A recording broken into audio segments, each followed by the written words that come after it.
మోకాళ్లలో గుజ్జును పెంచి నొప్పిని తగ్గించి సర్జరీని దూరం చేసే freedom walk. Welcome to Suman TV. నేను విజయ్.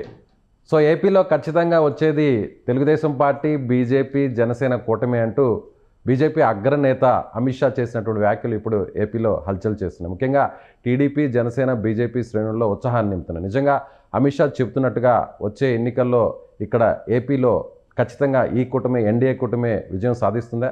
దీనిపై ఇప్పుడు లెక్కలు ఎలా ఉండబోతున్నాయి? ఇప్పటికే రకరకాలుగా బెట్టింగ్లు జోరందుకున్నటువంటి నేపథ్యంలో అమిత్ షా చేసినటువంటి వ్యాఖ్యలతో ఇప్పుడు ఏ విధంగా మారబోతున్నాయి? దీనిపై విశ్లేషణ చేయడానికి మనతో పాటు Suman TV news chief editor Keshav గారు నేను ఇచ్చినటువంటి పీటీఐ సంస్థకి ఇచ్చినటువంటి ఇంటర్వ్యూలో అమిత్ షా ఘంటాపదంగా చెప్పారు, ఖచ్చితంగా కేంద్రంలో 400 స్థానాలకు పైగా సాధించబోతున్నాం, ఏపీలోను, ఒడిశాలోను, అలాగే అరుణాచల్ ప్రదేశ్లో కూడా మా కూటమే వస్తుంది, ఖచ్చితంగా 25 స్థానాలకు సంబంధించి 17 స్థానాలు గెలవబోతున్నాం అని అంటున్నాం. దీన్ని ఎలా చూడాలంటారు? అంటే ఏ పార్టీ అంచనా ఆ పార్టీకి ఖచ్చితంగా ఉంటుంది. అమిత్ షా కేంద్ర హోంశాఖ మంత్రి కాబట్టి వాళ్ళకి కొన్ని ఇంటర్నల్ రిపోర్ట్స్ ఉంటాయి. అటువంటి రిపోర్ట్స్ పాజిటివ్గా ఉండబట్టే టీడీపీ, జనసేన కూటమితో బీజేపీ ఫైనల్గా జాయిన్ అయింది అనేది ఆల్రెడీ ఒక నెలన్నర క్రితం నుంచి జరుగుతున్నటువంటి చర్చ. ఇంకోటి ఏంటంటే ఆంధ్రప్రదేశ్లో ఇప్పుడున్నటువంటి రాజకీయ పరిస్థితుల రీత్యా వైసీపీతో ఏ పార్టీ కలిసేటువంటి వాతావరణం లేదు కాబట్టి గత 2 ఏళ్లుగా కూటమి కలవబోతుంది. అంటే 2014 టీం మళ్ళీ రిపీట్ కాబోతుంది అనేటువంటి చర్చని చూస్తూ ఉన్నాం. అమిత్ షా ఇక్కడికి వచ్చినప్పుడు కూడా ఆయన గత ఎన్నికల సమయంలో జరిగినటువంటి పర్యటనలో కూడా ఆయన కొన్ని ఆసక్తికరమైనటువంటి వ్యాఖ్యలు చేశారు. ఇక్కడ ఖచ్చితంగా రాబోయేది జగన్మోహన్ రెడ్డి ఆధ్వర్యంలో ఉన్నటువంటి కూటమి ఆధ్వర్యంలో ఉన్నటువంటి ప్రభుత్వం రాబోతుంది. జగన్మోహన్ రెడ్డి చేసినటువంటి తప్పిదాలే జగన్మోహన్ రెడ్డికి శాపంగా మారినాయి అనేటువంటి ఒక విమర్శ చేశారు. తర్వాత ప్రధానమంత్రి ఢిల్లీలో కొన్ని తెలుగు మీడియా ఛానల్స్కి ఇచ్చినటువంటి ఇంటర్వ్యూస్లో కూడా ఒక మాట స్పష్టంగా చెప్పారు, మాకు కొన్ని గ్రౌండ్ రిపోర్ట్స్ ఉన్నాయి, ఆ రిపోర్ట్స్ ఆధారంగా ఏపీలో రాజకీయం పూర్తిగా జగన్మోహన్ రెడ్డికి వ్యతిరేకంగా మారుతుంది, ఆ సంకేతాలు స్పష్టంగా ఉన్నాయి. రెండవది, రాష్ట్రం అభివృద్ధి చెందాలంటే కనుక ఎన్డీఏలో భాగస్వామ్యం అయితేనే ఆ అభివృద్ధి అనేటువంటి కాంక్ష నెరవేరే అవకాశం ఉంటుంది అనేటువంటి అభిప్రాయం గ్రౌండ్ లెవెల్లో ఉంది. అంటే ప్రజల నుంచి ఆ విజ్ఞప్తి ఉంది కాబట్టి, ఆ ఆలోచన ఉంది కాబట్టే మేము తెలుగుదేశం, జనసేన కూటమితో కలవలసిన పరిస్థితి వచ్చిందని చెప్పారు.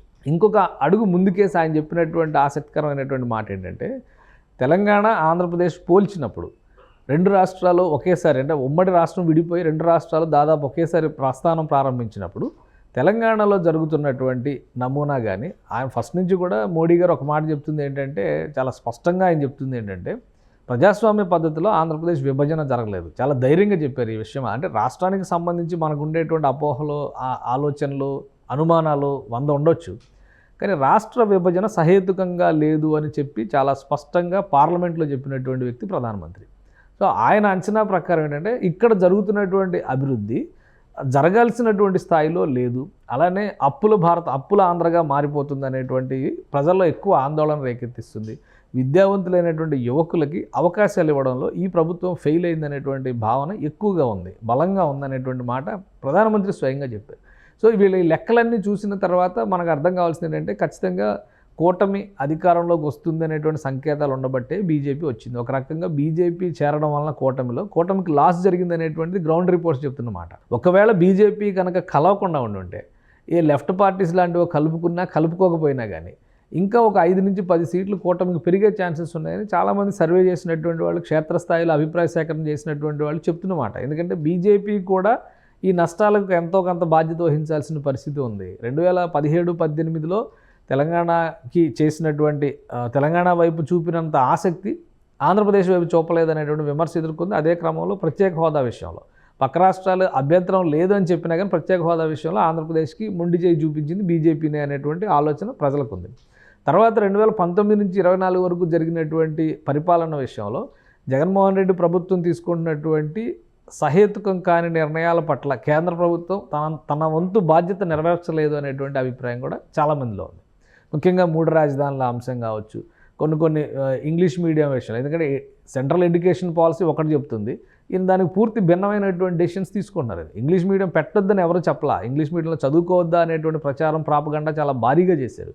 ఇంగ్లీష్ మీడియం ఉండాలి, మాతృభాష ఆప్షన్ తీసేయకూడదు అనే దాని మీద ఎక్కువ చర్చ జరిగింది. తర్వాత అన్ని సవరణలు చేసుకుని మళ్ళీ ఒక సైడు ఇంగ్లీషు, ఒక సైడు తెలుగు, ఇటువంటి కంపోజిషన్స్ తీసుకొచ్చారు. అవి కూడా మంచివే, కానీ ముందు తీసుకున్న నిర్ణయం తప్పు అన్న విషయం కేంద్ర ప్రభుత్వం అలాంటి వాటిలో చొరవ తీసుకోలేదని. కోర్టు చుట్టూ తిరగటంలోనే ఈ అమరావతి రైతుల ఆవేదనలు కానీ ఆక్రందనలు కానీ చూస్తూ ఉన్నారు. రంగులు వేసే దగ్గర నుంచి ఇవన్నీ కూడా కేంద్రం జోక్యం చేసుకుంటే చాలా వరకు కంట్రోల్ అయ్యేటువంటి అంశాలు. కానీ కేంద్రం జోక్యం చేసుకోలేదు కాబట్టి బీజేపీని దూరం పెట్టాలనేటువంటి అభిప్రాయం ప్రజల్లో ఉంది. 2019 ఎలక్షన్స్లో బిలో 1%కి బీజేపీ పడిపోవడానికి కారణం కూడా అదే. ఇప్పుడు ఇవన్నీ పక్కన పెట్టి కూటమి విషయంలో, ఎందుకంటే కేంద్రంలో మళ్ళీ బీజేపీ వస్తుందనేటువంటి సంకేతాలు ఎక్కువ ఉన్నాయి. ఆ నేపథ్యంలోనే బీజేపీ కలిసినా కానీ ఆంధ్రప్రదేశ్ ప్రజల్లో కూటమి పట్ల కొంత ఆదరణ ఉంది, ఆదరణ తగ్గలేదు అనేది కొన్ని సర్వేలు చెప్తున్నటువంటి మాట. సో వీళ్ళు వేసినటువంటి లెక్కల ప్రకారం ఇప్పుడు 25 పార్లమెంట్ సీట్లలో 17 గెలుస్తాం అనేటువంటి మాట అమిత్ షా చెప్తున్నారు. 17 అనేది కూడా చాలా తక్కువ, ఎందుకంటే 17 స్థానాల్లో తెలుగుదేశం పార్టీనే పోటీ చేస్తుంది, 6 చోట్ల బీజేపీ పోటీ చేస్తుంది. 6 సీట్లు ఇవ్వడం పైన కూడా ఆంధ్రప్రదేశ్లో ఎక్కువ చర్చ జరిగింది. బీజేపీకి అంత బలం ఎక్కడ ఉంది, లీడర్స్ ఎక్కడ ఉన్నారని కూడా చర్చ జరిగింది. కానీ ఉన్నంతలో 6 స్థానాలకి కూడా కొంత 1-2 స్థానాలు మినహా మిగతా అన్ని చోట్ల, ఎందుకంటే తిరుపతి స్థానం విషయంలో సరైన నిర్ణయం కాదనే అభిప్రాయం ఉంది, నరసాపురం నియోజకవర్గం విషయంలో కూడా సరైన నిర్ణయం కాదని ఉంది. మిగతా 4 చోట్ల అయితే బలమైన నాయకుల్ని, ఆదరణ ఉన్న నాయకుల్ని పెట్టారు. కొత్తపల్లి గీత గతంలో చేశారు కాబట్టి ఆ మిగతా 4 విషయంలో పెద్దగా అభ్యంతరాలు లేవు. కానీ ఈ 2 విషయంలోనే కొన్ని అభ్యంతరాలు, చర్చలు జరిగినాయి. సో ఇప్పుడు ఈయన వేసుకున్నటువంటి లెక్క ప్రకారం చూస్తే మళ్ళీ జనసేన ఒక 2 సీట్లలో పోటీ చేసింది. 17 సీట్లు మాత్రమే వస్తాయంటే టీడీపీ ఎన్ని గెలిస్తే ఒక 10-11 గెలిస్తే, వీళ్ళు ఒక 3 సీట్లు గెలిస్తే, వాళ్ళు 1-2 సీట్లు గెలిస్తే అనే లెక్క 17 దగ్గరకు వస్తున్నట్టు కనిపిస్తుంది. కానీ గ్రౌండ్లో చెప్తున్నటువంటి సర్వేలు, ఇప్పుడు నేషనల్ సర్వేలు కూడా కొన్ని 19 సీట్ల వరకు ఎన్డీఏ కూటమి గెలవడానికి అవకాశం ఉంది. కాబట్టి ఈ లెక్కలన్నీ దృష్టిలో పెట్టుకొని బహుశా అమిత్ షా మినిమం 17 సీట్లు మేము గెలుస్తాం అనేటువంటి అంచనా వేసుకున్నట్టుగా కనిపిస్తుంది. అమిత్ షాని అలాంటి వ్యాఖ్యలు అంటే 25లో 17 స్థానాలే గెలవబోతున్నాం అంటే టఫ్ ఫైట్ ఉన్నట్టు అనుకో, అదే చెప్పబోతున్నాను. అక్కడ బలమైనటువంటి పోటీ ఉన్నట్టుగా అమిత్ షానే మాట్లాడుతున్నారు. అంటే కర్ర విరగకుండా పాము చావకుండా చెప్తున్నట్టుగా ఉంది. జగన్మోహన్ రెడ్డి ఏం చెప్తున్నారు, 175 సీట్లో 150 క్రాస్ చేస్తాం, మేము 151 క్రాస్ చేస్తామని చెప్పారు. లాస్ట్ టైం 22 వచ్చినాయి, 22ని కూడా ఈసారి క్రాస్ చేస్తామని చెప్తున్నారు. అంటే వాళ్ళేమో 80%, 90% రిజల్ట్ గురించి చెప్తున్నారు, వీళ్ళేమో 60%, 70% రిజల్ట్ గురించి మాట్లాడుతున్నారు. అంటే రేపు పొద్దున పబ్లిక్ ఒపీనియన్ ఎలా ఉంటుందో తెలియదు కదా. రిజల్ట్ వచ్చినాక ఏమైనా తేడా వచ్చినా కానీ జగన్మోహన్ రెడ్డితో కూడా సఖ్యతగా ఉండడం కోసం ఇటువంటి స్టేట్మెంట్స్ ఇస్తున్నారా అనే అనుమానం బీజేపీ నాయకులు మొదటి నుంచి అనుసరిస్తున్నటువంటి ఇలాంటి విధానాల వలన ఏపీ ఓటర్లో కూడా ఒక రకమైనటువంటి అనుమానం ఉంది. అందుకనే 10 అసెంబ్లీ సీట్లలో 2-3 కంటే ఎక్కువ గెలిచే పరిస్థితి లేదని బీజేపీ నాయకులు చెప్తున్నారు ఓపెన్గా. ఎక్కడ సరైనటువంటి ఏమనంటే ఇప్పుడు అన్నీ తీసి పాపాల భైరవుడు అన్నట్టుగా చంద్రబాబు నాయుడు మొహం మీద వేస్తారు. వాళ్ళు ఇచ్చిన సీట్లు అవి గెలిచే సీట్లు ఇవ్వలేదు, ఓడిపోయే సీట్లు ఇచ్చారు. నీకు ఏ సీట్ ఇచ్చినా కానీ నువ్వు గెలిచే దమ్ముంటేనే తీసుకోలేదని, నాకు అసలు అవసరమే లేదంటే ఏ సమస్య ఉండేది కాదు కదా. ఆ సీట్లే అవసరం లేదు, పొత్తే అవసరం లేదని సమస్య లేదు. కాబట్టి అది ఇప్పుడు చర్చించాల్సినటువంటి అంశం కాదు. గెలిచిన తర్వాత పూర్తి స్థాయిలో పోరాటం చేసేటువంటి ప్రయత్నం చేయాలి.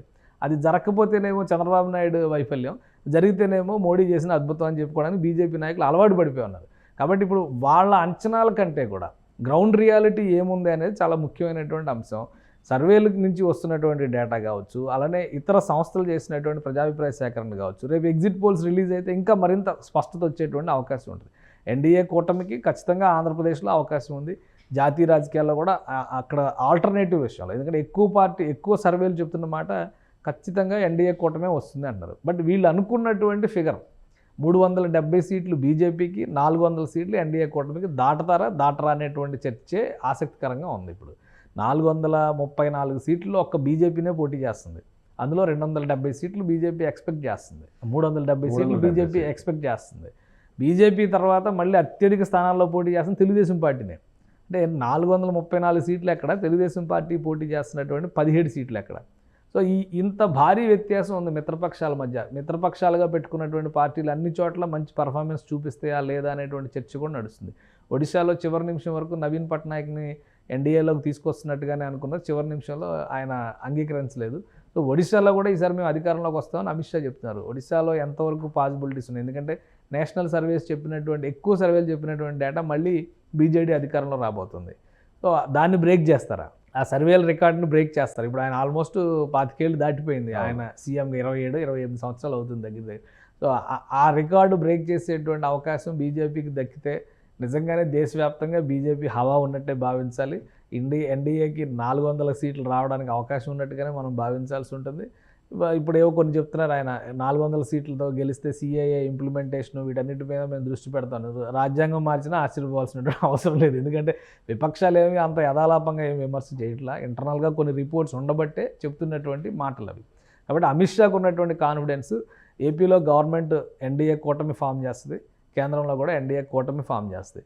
ఈ రెండు కనుక ఒకవేళ ఫామ్ అయితే ఆంధ్రప్రదేశ్కి ఎంత ప్రయోజనం జరుగుద్ది అనేది కూడా ప్రజలు ఎదురు చూస్తున్నటువంటి పరిస్థితి. సో ఇప్పుడు వైసీపీ శ్రేణులు అంటే అమిత్ షా చేసినటువంటి ఈ ప్రకటన తర్వాత ఇప్పుడు వైసీపీ శ్రేణులు నాయకులు ఏమంటున్నారంటే తమ నాయకుడు 151 స్థానాల కంటే కూడా ఎక్కువ వస్తాయని చెప్తున్నారు. సో మాకు విజయం మీద అంత కాన్ఫిడెన్స్ ఉంది, కానీ అదే ఎన్డీఏకి సంబంధించినటువంటి అగ్రనేత అమిత్ షా మాత్రం కేవలం 17 స్థానాల్లోనే కూటమి వస్తుంది అని అంటున్నారు. అంటే ఇప్పుడు ఇద్దరు వేస్తున్నటువంటి లెక్కలు కనుక మనం నిశ్చితంగా గమనిస్తే అడ్మినిస్ట్రేషను, ప్రజాస్వామ్య పద్ధతులు వీటన్నిటికంటే కూడా వాళ్ళు ఎక్కువ ప్రాధాన్యం ఇస్తుంది ఏంటంటే వైసీపీ ఏమో కులం ప్రాతిపదికన ఒక లెక్క వేస్తుంది.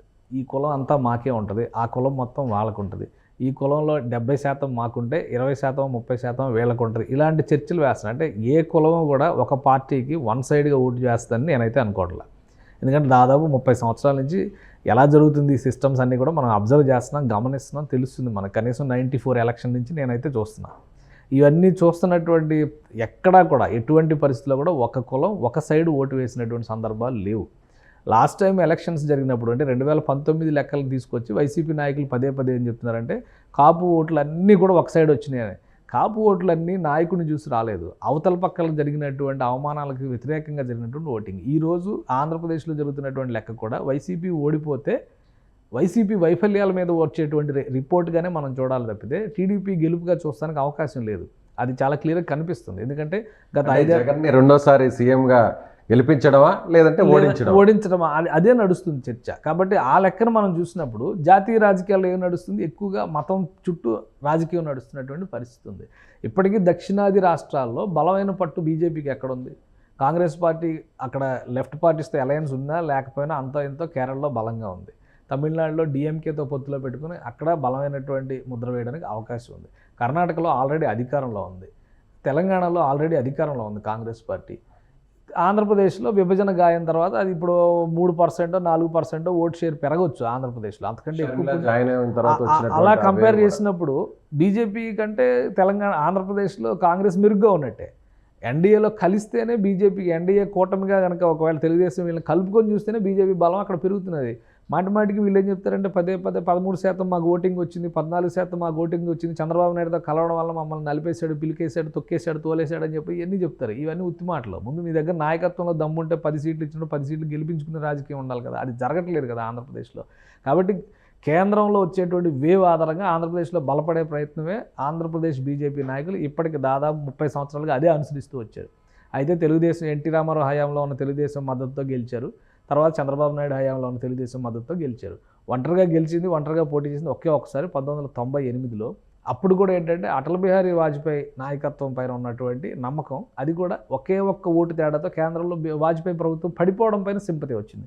సో దానివల్ల కొంత పుంజుకున్నటువంటి దాఖలాలు ఉన్నాయి. కానీ దాన్ని చూపించి లెక్కగా మాకు చాలా అమేయ బల సంపన్నులు అంటే మీరు అసలు ఇప్పుడు అప్పు తెచ్చుకోవాల్సిన అవసరం లేదుగా, పక్క పార్టీల నుంచి నాయకుల్ని, ఇంకో పార్టీల నుంచి నాయకులను తెచ్చుకొని పెట్టుకోవాల్సిన అవసరం లేదు. కాబట్టి బీజేపీ చెప్పేటువంటి లెక్కలు ఆంధ్రప్రదేశ్లో వర్కౌట్ అయ్యేటువంటి లెక్కలు కాదు. దేశవ్యాప్తంగా ఈ లెక్క చూసినప్పుడు మనకి ఇంకొకటి అంచనా ఏమొస్తుందంటే బీజేపీ నిజంగానే అంత బలంగా ఉందా అనేటువంటిది కూడా చాలా ముఖ్యమైన. గుజరాత్లో లాస్ట్ ఎలక్షన్స్లో 25కి 25 సీట్లు గెలిచారు, ఇప్పుడు అలా గెలిచేటువంటి పరిస్థితి ఉందా? రాజస్థాన్లో లాస్ట్ టైం 25కి 25 సీట్లు గెలిచారు, ఇప్పుడు అలా గెలిచే పరిస్థితి ఉందా? మధ్యప్రదేశ్లో మెజారిటీ సీట్లు గెలిచారు, ఇప్పుడు అటువంటి పరిస్థితి ఉందా? ఉత్తరప్రదేశ్లో 64 సీట్లు గెలిచారు, మొత్తం 80 సీట్లు, ఇప్పుడు ఆ పరిస్థితి ఉందా బీజేపీకి? అది ఇక్కడ సమస్య. రామాలయాన్ని నిర్మించాము, అలాగే ఆ పరిస్థితి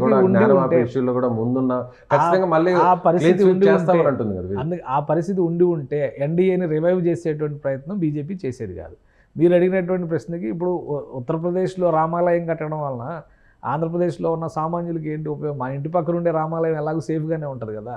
సో అక్కడికి వెళ్ళి ఆ ఎమోషన్ ఇప్పుడు వర్కౌట్ కాదు. అందుకనే బీజేపీ జాతీయ స్థాయిలో సిఐఏని పదే ఎందుకు చెప్తుంది? సిఐఏలో పెద్ద దేశానికి పనికొచ్చే అంత గొప్ప అడ్డంకి కలిగించేటువంటి అంశాలు లేవు, పెద్ద ఇబ్బంది కలిగించేటువంటి అంశాలు కూడా లేవు. ఒకటి వేరే దేశాల నుంచి శరణార్థులుగా వచ్చిన వాళ్ళకి పౌరసత్వం ఇవ్వాలా వద్దా, అక్కడ ఒక క్రైటీరియా పెట్టారు. అటు పాకిస్తాన్ ఇటు బంగ్లాదేశ్ నుంచి అక్రమంగా చొరబడిన వాళ్ళ వలన దేశంలో చాలా ఇబ్బందులు జరుగుతున్నాయి. కాబట్టి ఆ దేశాల నుంచి వచ్చిన ముస్లింలకు మినహా మిగతా వాళ్ళకైతే ఈజీగా పౌరసత్వం ఇవ్వడానికి ఒక రోడ్ మ్యాప్ తయారు చేసి పెట్టారు. దానివల్ల కొంపలంటుకు పోయి ఏమీ లేవు. ఎందుకంటే ఈ కాంగ్రెస్ చేస్తున్న రాద్ధాంతం కూడా దాని చుట్టూ నడిపి ఇంకా మతవాద ముద్ర ఇస్తే ఏదో జరుగుతుంది అనుకుంటే భ్రమ. కానీ గ్రౌండ్లో ఇప్పుడు ఆంధ్రప్రదేశ్తో సహా దేశవ్యాప్తంగా ప్రజలు కోరుకుంటుంది ఏంటంటే ఈ దేశంలో అభివృద్ధి రావాలి, అవకాశాలు పెరగాలి, ఇప్పుడున్నటువంటి మూడో ప్రపంచం అనేటువంటి ప్రపంచంలో కూడా అగ్రరాజ్యంగా ఎదిగినటువంటి భారత్ ఇప్పటికైనా అగ్రరాజ్య శ్రేణిలో చేరాలనేటువంటి ఆలోచన అందరికీ ఉంది. సో ఫైనల్గా సార్, అంటే అమిత్ షా చేసినటువంటి ఈ ప్రకటన చూస్తే ఖచ్చితంగా ఐబీ నుంచి వచ్చినటువంటి రిపోర్ట్స్ కావచ్చు, ఇంటెలిజెన్స్ ఇన్ఫర్మేషన్ కావచ్చు, ఖచ్చితంగా గెలుపు సాధ్యమే అనుకోవచ్చా? అంటే బీజేపీ కేంద్రంలో అధికారంలోకి రావడానికి అవకాశాలు అయితే 90% ఉన్నాయి. అదే ఏపీలో ఉన్నటువంటి పరిస్థితులు కనుక మనం అంచనా వేసి చూసినప్పుడు ఎన్డీఏ కూటమిగా రావడానికి కూడా 50-60% అవకాశాలు ఉన్నాయి. కాబట్టి మెజారిటీ వైజ్గా చూసినప్పుడు ఇక్కడ అంటే బీజేపీ కలయిక వలన మాత్రమే అధికారంలోకి వస్తున్నాం అనుకోవడం అవివేకం. బీజేపీని కలుపుకుని ఇక్కడ ఆంధ్రప్రదేశ్లో గవర్నమెంట్ ఫామ్ చేయడానికి రూట్ ఏర్పడడానికి ప్రధానమైన కారణం ఏంటంటే ఎన్నికల సమయంలో ఒక బలమైన మద్దతు కేంద్రం నుంచి లభిస్తుంది, అక్కడ ఉన్నటువంటి ప్రభుత్వం నుంచి లేదంటే అక్కడ ఉన్నటువంటి పెద్దల నుంచి లభిస్తుంది అనేటువంటి ఆశతో కలిసినటువంటి ఇది. సో వీళ్ళు వేసినటువంటి లెక్కల ప్రకారం చూస్తే కనుక గ్రౌండ్లో చాలా క్లియర్గా కనిపిస్తుంది యాంటీ వేవ్. అంటే జగన్మోహన్ రెడ్డికి వ్యతిరేకంగా జగన్మోహన్ రెడ్డి ఉండాలా వద్దా అనేటువంటి ప్రశ్న పైన ఎక్కువ చర్చ జరుగుతుంది. కాబట్టి వద్దు అనుకునే వాళ్ళ పర్సంటేజ్ అటు తిరిగి ఇటు తిరిగి మొత్తం మీద ఒక 2%, 3% ఇదే డిసైడింగ్ ఫ్యాక్టర్. అందుకనే దేశంలో ఏర్పడబోయేటువంటి గవర్నమెంట్ కంటే కూడా మిగతా 4 రాష్ట్రాల్లో జరుగుతున్నటువంటి ఎన్నికల కంటే కూడా ఆంధ్రప్రదేశ్లో ఎవరు వస్తారనేటువంటి చర్చ ఈరోజు దేశవ్యాప్తంగా ఆసక్తిని రేకెత్తిస్తుంది. సో ఆ పాయింట్ ఆఫ్ వ్యూలో మనం చూసినప్పుడు అమిత్ షా కూడా జగన్మోహన్ రెడ్డి గారు 150 అని చెప్పని ధీమా ఎక్కువ వ్యక్తం చేశారు. అమిత్ షా ఏంటంటే మేము ఖచ్చితంగా అధికారంలోకి వస్తామనేది ధీమా వ్యక్తం చేశారు.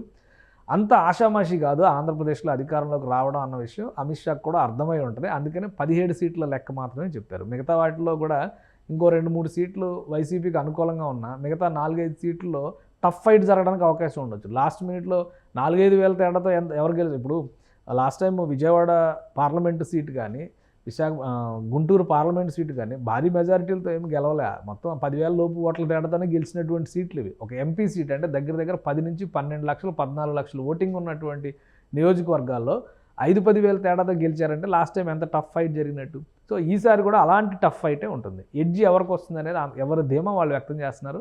4వ తారీఖున ప్రజలు డిసైడ్ చేసినటువంటి జడ్జిమెంట్ బయటకు వస్తుంది. Right sir. మరి అమిత్ షా చెప్పినట్టుగా ఖచ్చితంగా ఏపీలో ఖచ్చితంగా ఎన్డీఏ కూటమి తిరిగి అధికారంలోకి నిలబెట్టుకునేటువంటి అవకాశం వస్తుందనేటువంటి అవకాశం ఉందో లేదో చూడాల్సినటువంటి పరిస్థితి. మరొకవైపు బీజేపీ అగ్రనేతగానే కాకుండా కేంద్ర హోంమంత్రిగా ఉన్నటువంటి అమిత్ షా చేసినటువంటి వ్యాఖ్యలు చూస్తే ఖచ్చితంగా ఎన్డీఏ కూటమి అధికారంలో వస్తుంది. అయితే టఫ్ ఫైట్ మాత్రం ఖచ్చితంగా ఉంటుందని మనం చెప్పవచ్చు. Thank you so much.